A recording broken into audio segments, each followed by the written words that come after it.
Shalom, shalom. We're sitting here in Prospect Park on a beautiful night here on in summer here in Prospect Park. What's today's date? The 9th? July 9th, 2017. We're sitting here with Elder Naami, someone that's been in this way of life for I believe about five decades. We're here with Elder Naami. So now, Elder, can you tell us a bit about your beginnings? Where were you born? The name of your parents, so forth and so on. I was born right here in Harlem, New York, and the name of my parents were Arrington Elisha Williams. That was my father, and his background is from the Virgin Islands. And my mother was born right here in New York, but her parents are from the South. They were from Virginia, I think it was. And strangely enough, both of my grandfathers, I found out, were ministers. My father's father, Josephus Williams, he was a minister of a church that they were Messianic. It was called the First Church of Israel something. I got to look at his obituary to see what it really is. And they worship on the Shabbat. They didn't eat pork. And my Emah, I don't even know what she grew up as, but when she went over, she adopted the same thing as my father, you know, when they got together and got married. So that's my beginnings. I went to public schools here in New York, up to college right here, up to City College. All of my schooling has been in New York, and I was raised here in New York. Basically, first in Harlem and then in the Bronx. And I've been in the Bronx ever since. So. What year were you born? I was born in 1941, September the 18th, 1941, 3 months before Pearl Harbor. So, with your experiences here in New York City, growing up in New York City, how was it with you growing up during that era? Because there's not probably a lot of people around that were born in that era. Can you give us your experiences? And during that time, the 1940s, the 1950s, as a young girl. The beautiful thing about growing up in that era was, like I said, everybody was your parents. You couldn't do anything and get away with it without, a neighbor getting hold of you. And then the disgrace of all disgraces, don't let a neighbor have to chastise you, and then your parents get home and they hear about it. Boy, then you really caught it, because you were not supposed to disgrace them like that. And I remember the beautiful thing about growing up, even in New York City, in the Bronx, in our particular neighborhood, within a 3-block radius, we had 2 Israelite doctors. The lady who owned the candy store across the street, Miss Josephine, and Mr. Bill owned another one around the corner. Miss Sadie owned the beauty parlor. Mr. Johnny and them, they were part owners of the liquor store and everything. So we were surrounded by black entrepreneurs, people who really were trying to make their way in the city, but they brought that entrepreneurial spirit with them. They believe in owning their own. And that was a beautiful experience, growing up with having black people, for want of a better word, Israelites, who were your grocers, who were your merchants, who were your doctors. It was really a beautiful experience. All right.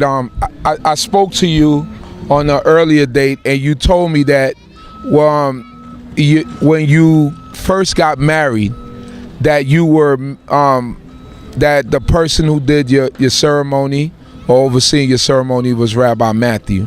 Can you tell us a little bit about that? Yeah, we were not a member of Commandment Keepers, but my mother insisted that we get married according to the Black Jewish way. And Rabbi Matthew married us on December 12th, 1959, in the evening, because it was after Shabbat, and he married us. It was a wonderful experience, and everybody in the congregation, even though we were not regular members, they embraced us like we were members, and they greeted us and treated us like they just treated us like royalty. They were really, really so warm and so welcoming. And I did the foolish thing. I almost stepped on the glass in the ceremony. According to Jewish ways, the groom is supposed to step on the wine glass and break it, but I almost did it. I almost broke it. And what happened? But so they stopped me before I did. So it was just a beautiful ceremony, and it just was a wonderful experience. And to do it in that tradition, it really was a beautiful experience. So 1959, you got married, and what you weren't really in knowledge of yourself. Not completely. So about what time did you come to knowledge of yourself? 1963, the summer of 1963. What happened was that Cohen Hagadol and Morey Yosef, God rest them both, they used to go around doing what they call sessioning. And they would go out in the community and stop people and talk to them about the Most High and talk to them about being an Israelite. And my mother was a bartender at the time, or barmaid as you might call it. And they used to stop in for their little sips and whatnot. And they got to talking to her about the Israelite way of life. And she said, oh, I know about that. And she went on to talk to them. And so Cohen Hagadol, he said, well, listen, he said, I'll stop by your house if you're really interested.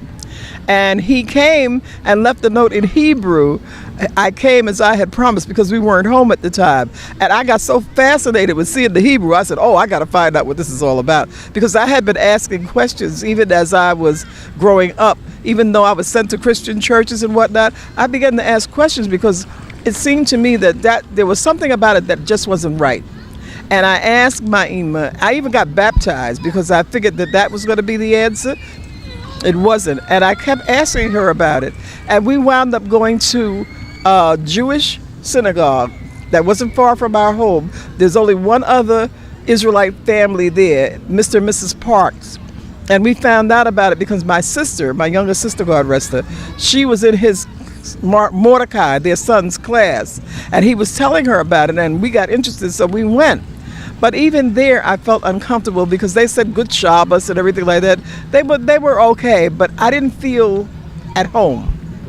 When I heard Cohen Hagadol and Morey Yosef speak to me, I said, this sounds right to me. And I argued with them for about 7 or 8 months before I finally accepted that this was my history, you know. But it was a wonderful. I mean, it was like something opened up in me, something that I knew it was something that I had been searching for, and I knew I had found it when I heard about being an Israelite. Wow, it seems like a wonderful experience. So you started out when they were still at Bnei Adat, Kol-Beit Yisrael? What had happened is that Cohen Hagadol and Morey Yosef, they had gotten into some kind of contention with Rabbi Yirmiyahu, and they left in a huff. And that's when they started sessioning. And in fact, we were meeting in each other's houses from week to week. They even were meeting in my house one time, but then they found out I couldn't even be on time in my own house. So that's what made them change it. But seriously, that's what we were doing. We were meeting in each other's houses, and then we finally got the place on Gates Avenue between Broadway and Bushwick, I think it is. And we were there for a while, and then we, moved on to Linden Boulevard. Right. But those were some wonderful days because I have to say it, Yah bless his memory, but Cohen Hagadol, he didn't have a college education, but he buried himself in that book for about 8 months or almost a year. And when he came out, he came out with such knowledge and wisdom of understanding of that book. I would even say I haven't seen any teachings that rival those teachings that we got at Hashaba. It really was an opening for us, and it really was a good opening to understanding for us. We learned a lot of things, and then we found that a lot of people started imitating us and they started trying to do what we were doing and whatnot. We had some troubles, we had there were rival groups even back then who were not in agreement with each other, I'll put it that way. But nevertheless, we prevailed, and we were still doing it.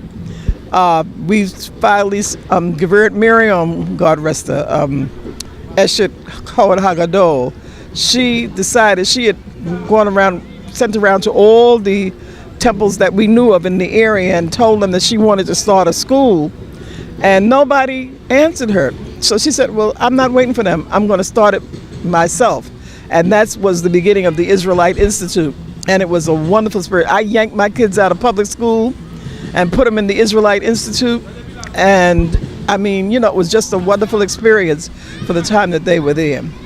So you said that that Cohen Lewi, he you never heard any teachings like that. I mean, this is like the prevailing thought that I hear from everyone that's set up underneath him. Give me an example of something that you learned from Cohen that just blew your mind, or that it was something that was so outstanding that you said, there was nothing that really rivaled it. One of the things that we heard was about the garden story, the beginnings of Adam and Eve, and we had never heard it that way before. And it really, I don't know that they're still teaching it that way anymore, but it was an eye-opener, and it made so much sense because it put all the pieces together of why we have the enmity between, the race of Japhet now and the rest of the world and whatnot. It explained so many things that it explained. When it was explained to us, it was explained, so it made so much sense. It really appealed to your intellect, and it appealed to your common sense, and that's what made it so unique. And then also the fact that we were told that we were not Jewish, because a lot of us had come up under that understanding that we were black Jews. And then when we started breaking down about the tribes and the tribes of Israel, and when we even started trying to identify ourselves by tribes, that was something that was new. That was something that hadn't been tried before, because all of us thought, I guess before that we were just Jews, and we didn't think about the separate tribes that we could belong to. And I remember even Prince Sapor, he was one of the first Zavuluites who came, and we had another brother, what's his name, Micaiah, I think it was. He was a Zavuluite, but he was like another one that came in, and we were saying, as we began to see the tribes being separated, that was a mind-opening thing too. And the fact that we dressed in culture, most of us tried to dress in culture all the time. I even started wearing culture to work, and I found that it gave us a new respect, even in the community and even on our workplace, the whole nine. So it was really it was really an eye-opening experience. So he taught a sense of self-pride. A sense of pride, and also the what do you call it? The emergence of culture, that kind of thing. The being proud of your culture, and not being afraid to display it and exhibit it. You know what I'm saying? We, of course, like every group, whenever Israelites get together, we had some who, cut up and carrying on. But for the most part, we really exhibited that Israelite spirit, and we would go to places like here in the park and whatnot like that, and we would gather people from all around, because we looked different. We were wearing our tzitzis, and all the ladies were wearing their long dresses, and the men had their begadim and whatnot and everything, and we looked different. And we walked proudly, because that sense of pride that we had gotten from learning that we were Israel and we were separated by the tribes it just showed all over us, So it was really. When I interviewed Gaveret Bathsheba, she spoke about the I. You just spoke about the I. I believe you said Gaveret Miriam, right? And she was the one that went out and got it started. Can you give me an example of what kind of results you guys got from the II? What kind of results? Just put it in words of something that you saw, that this is what the II produced, the Israelite Institute. For one thing, it gave our children a sense of belonging, because they were with children that did the same thing that they did. And we had, I think it was Gaveret Bathsheba, Gaveret Adiria, and some other sisters who made uniforms for the children. They all had uniforms, and the young men had the little whatnot. It was beautiful. But the beautiful thing about it is that even without the money and even without all of the resources that we needed, we still had some kids who graduated. I mean, they were far in advance of their grades. If had they been in public school, they were far in advance of that. Some of them even started college early. Miriam herself, she graduated from college when she was 15. Yes, she was a genius, and Reuven looked like he was going to follow in the same thing because he was in a yeshiva ever since he was like 4 years old, and he could speak Hebrew, I guess, in his sleep. So she carried on that tradition of putting an emphasis on education, and our children, some of our children really, really flourished under that system. It was just beautiful. And like I said, the fact that they were in a area where they all knew each other. They were all, they were with children who believed the same thing. They when our holy days, there was no question about when we were, when they were going to be off from school, because we closed our schools on the holy days and coming near the holy days, so it was beautiful. Are you one of the original charter members of Hashaba? I'm not a charter member, but I certainly was there very, very early. Wow. And I didn't sit in the hierarchy, right, because I was one of those people that I came when I felt like coming.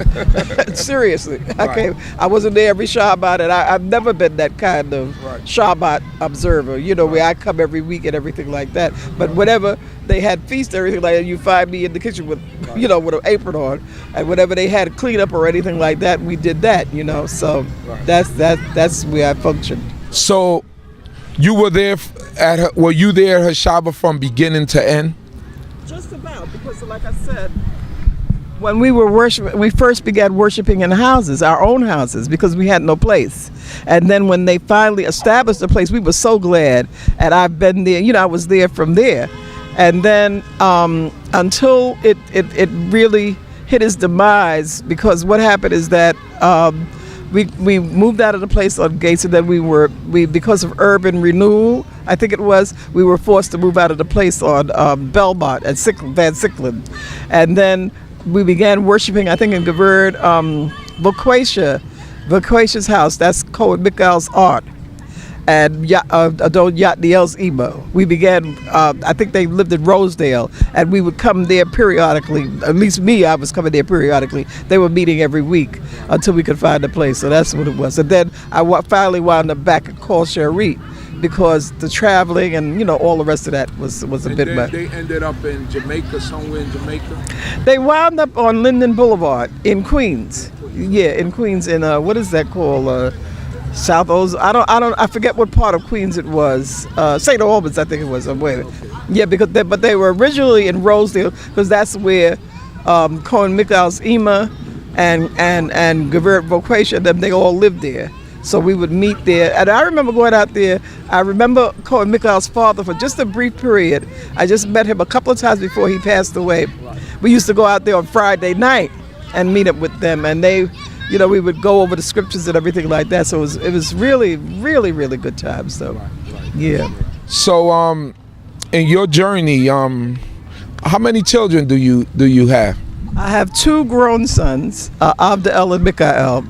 My eldest just turned 56, and my youngest just turned 48. Okay. So they're old guys by now. I pretend that I don't even know them anymore because they get too old, that kind of thing. But and I have only one granddaughter. I'm just that grieves me a little bit, but I love her, and we're almost joined at the hip, Right. And even though my sons are not in this way of life now, she's recently asked me if I would teach her Hebrew. And I said yes, because you have to tread very lightly when people are not doing what you're doing. You don't want to invade their particular, situation. But if she asked me, that's what I was hoping she would ask me, and she asked me, so I tell her, and I tell her. She asked me about the tzitzis too, and I told her what that was for. So every time she looks down to see, oh, you got your tzitzis on, and she remembers what they're called too. Right. So that's good. I got hope. So, we've seen all these places come and go. We've seen so many great men, Cohen Levy, you see Nasi Yaakov, you see men that, that had these statues and they brought culture and some type of self-pride to Israelites. What do you think was some of the reasons why a lot of those places are not around anymore, and what are some, because you've been around basically from back then and you've seen the ups and the downs. What do you think is some of the reasons why a lot of these places are not around or open anymore? I think the number one thing was egos. A lot of them felt that, a lot of the leaders felt that they were in some sort of category, I think, that made them beyond approachable, so to speak. And I think that some of them, not everybody who was in a leadership position should have been in a leadership position. There's some people who are almost born to lead, and then there's some people who are good followers. That it doesn't mean that that doesn't mean that one is better than the other. It just means that they're not cut out for a specific role. Then you had a situation just like with the II, where we Miriam set the tuition according to what you said you could pay. And there were people who walked away from that school owing thousands of dollars because Miriam wouldn't put them out because the children were Israelites. But you can't operate in this society without money. And if you don't support your institutions, then they're going to fail. Even when we went into certain entrepreneurial ventures, Israelites, they claim they're going to support you, but then when you get there, they don't support you. So if without support of the community, these things fail, And then we have to look at some of the things. Not everything that went on in some of those places was good. And the Most High is not, if you can't glorify the Most High if you're doing things that are not correct. And he will cause that to, he'll cause that to fall down. Right. So what do you see being the direction for Israel now? What do you think that you being around for such a long time, what do you think is us as a people that we should be concentrating on? What are some of the things that we should be trying to do in order to improve this nation and take it? Maybe it seems like we're falling back. Maybe bring it back up to where we were at and then go beyond. What do you think are some of the things we should be doing? I think that we should put aside those egos and come together and unify, realizing that we're a nation. Unity is very, very important, because one of the things that made Hashaba successful initially was that we had large numbers, and large numbers don't always mean that you're going to be successful, but at least everybody seemed to be on the same page. Today we're arguing about when we're going to celebrate the new moon, when we're going to celebrate the holy days, what day is the Shabbat, what constitutes a day. We didn't have those kinds of things back in the day. So what we need to do is there needs to be some leaders who are ready to drop their egos at the door and sit down and really set up some standards for us, so that they'll be universal throughout Israel. And I realize that there's still going to be some differences, because you have those who want to worship as black Jews, those who want to worship as Israelites. But what I'm saying is that and you have to have people who have like minds. In the areas that we do agree, that we should all agree and do it that way. And in the areas that we don't agree, we need to sit down and hash that out till we can come to some understanding. Right. Because other than that, we see it. I take responsibility in my generation. We didn't have the vision and the foresight to set up institutions for our children. So quite naturally, the pervasiveness of this society has just swooped them right on up in many instances.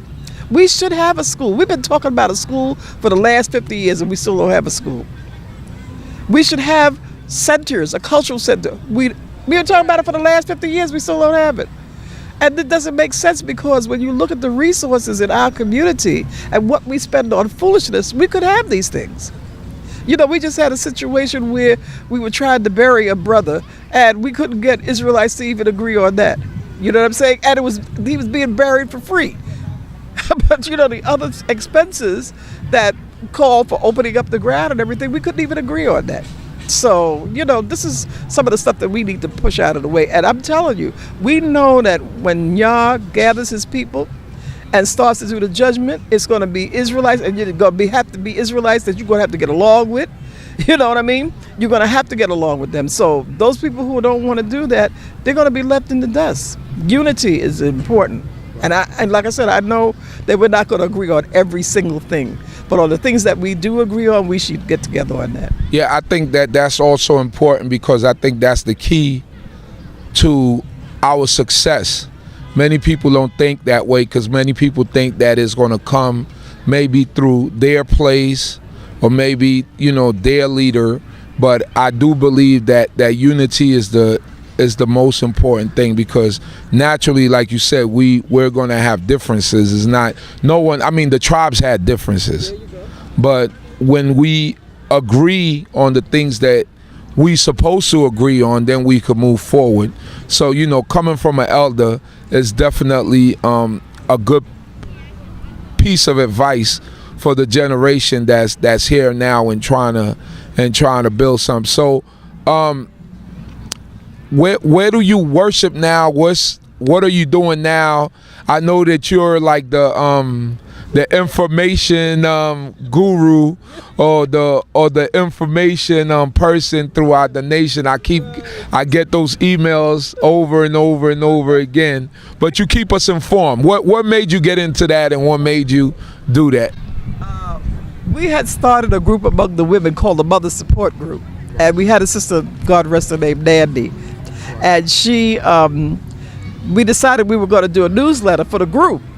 So many times what happened is that she couldn't do the newsletter, so I would do them for her. And then she became ill, and I had to do it all the time. So from that, even when I left the group, I decided to do a newsletter. And I found that I had writing ability. That was something, I've always loved writing. I've always loved reading, but I didn't realize that I had the ability to write, well. And so I started a newsletter in February of 1998, and I operated it for free for the Israelite community until 2008. And what happened is that I got so used to gathering information for the newsletter and researching stuff for the newsletter, because some of my background, I was a research analyst in my old job. That was one of the jobs that I had. And I started getting interested in that. So I started writing commentaries even to the newsletter, and I started gathering information. So what happened, like I said, is that I just started, doing this. And then even when I stopped the newsletter, because I couldn't afford to do it anymore, and I really didn't have the time, what happened is that I just kept providing information because I kept seeing things that were important for us to know. What I'm doing now is that, I don't know, I call myself retired, but everybody laughs when I say that, because I'm with my community board. I joined that as soon as I retired. And I'm busy, I'm the secretary of that board. Then I joined my granddaughter's school board, so I'm secretary of that.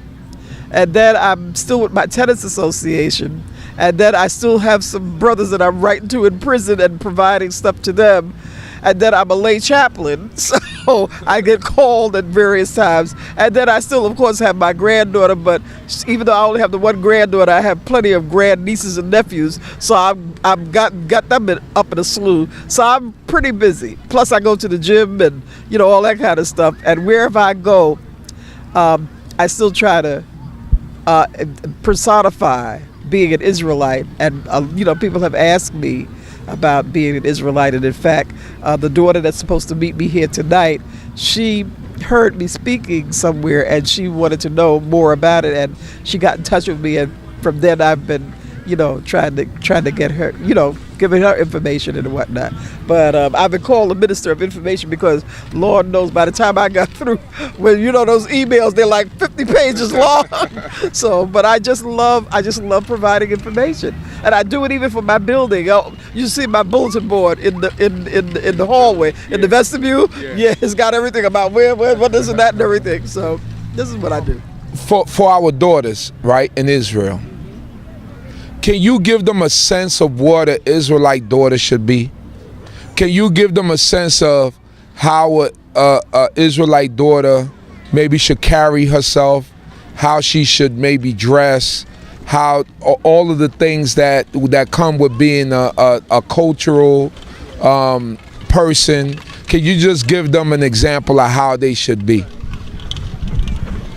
Kane, that's a wonderful question, and I really have taken an issue with that because I've seen some of our daughters today, and it is nothing like the daughters that we had back in the day. And I realize these are modern times that everybody, wants to be down or whatever they want to be and whatnot, but we have to remember that an Israelite young lady is she's not supposed to take on the ways of the nation. And a lot of times that happens too because some of the parents are a little risque in their ways. So we have to set the example.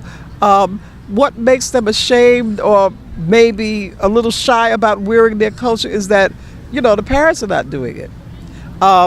We have to remember that we're Israelites wherever we go. And we should be teaching our young ladies about what is cultural, what is modesty, that they should preserve themselves for marriage and not be like the rest of them out there. And I realize that we're in a society where to sell bubble gum, there's a woman in a bikini and whatnot.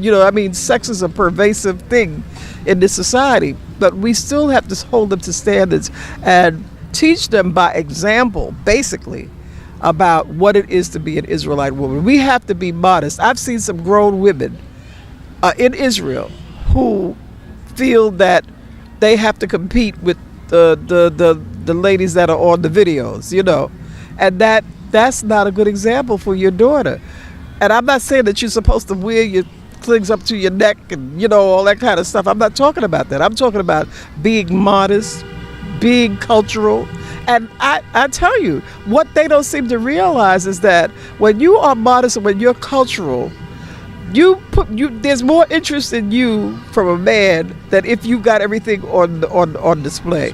My grandmother would say, you don't put your best merchandise in the window. You understand what I'm saying? So what happens? you don't leave any mystery about you because everything is on display.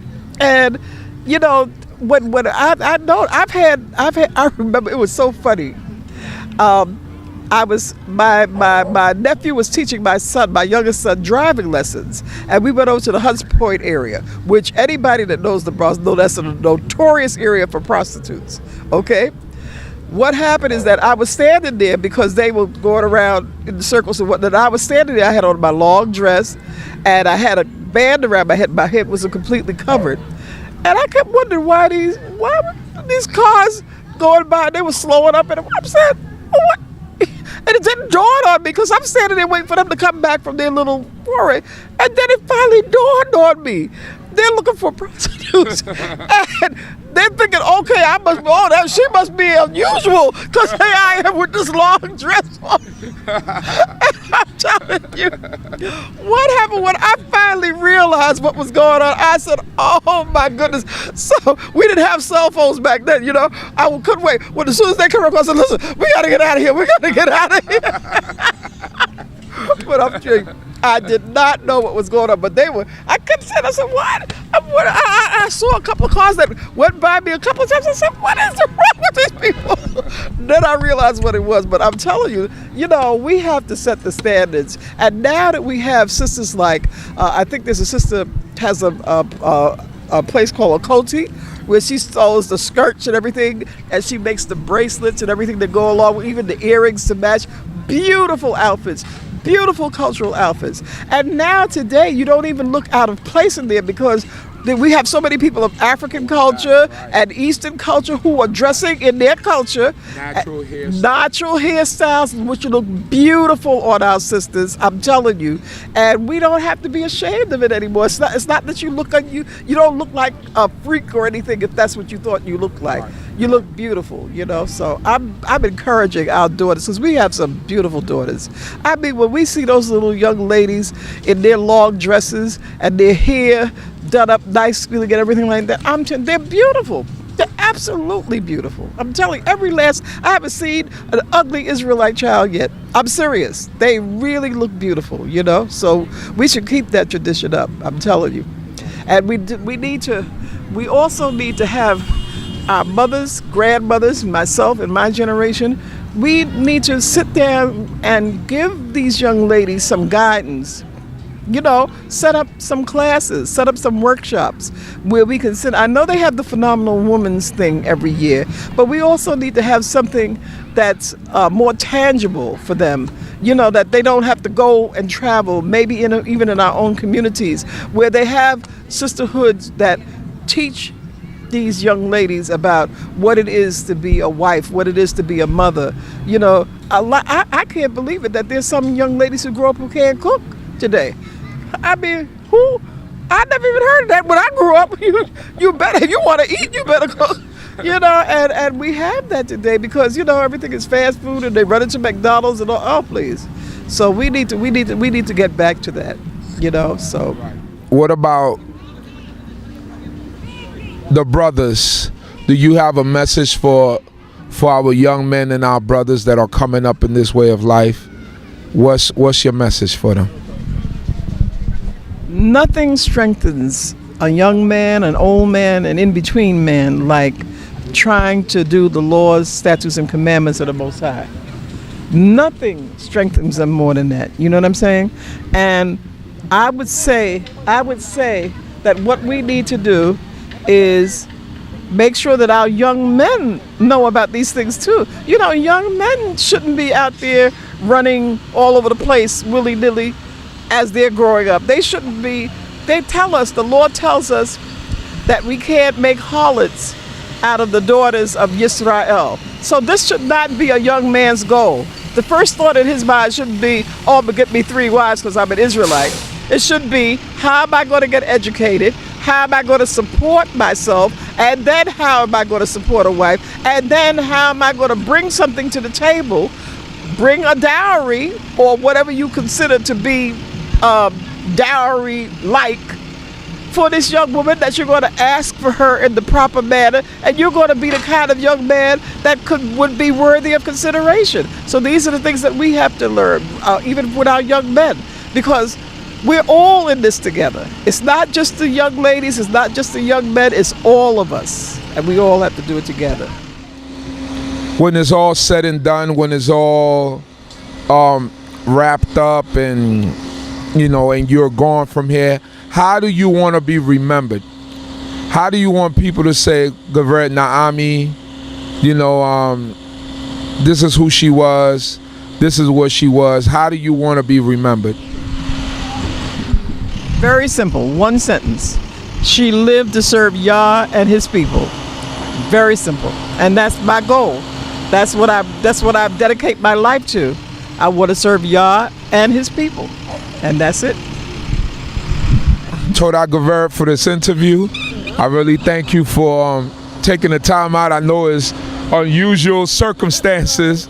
Like you had to walk a long way here, come and find us, but I really thank you for this interview, and may the Most High God bless you. Well, I want to thank you, and Toda Rabbah to the Most High, Toda Rabbah to you, Chief Uziel, for the wonderful work that you're doing in trying to even compile this history, because when we think about it, a lot of us are going to be gone, and then nobody will have this history. So I'm very glad to see that you're doing that. I'm very proud.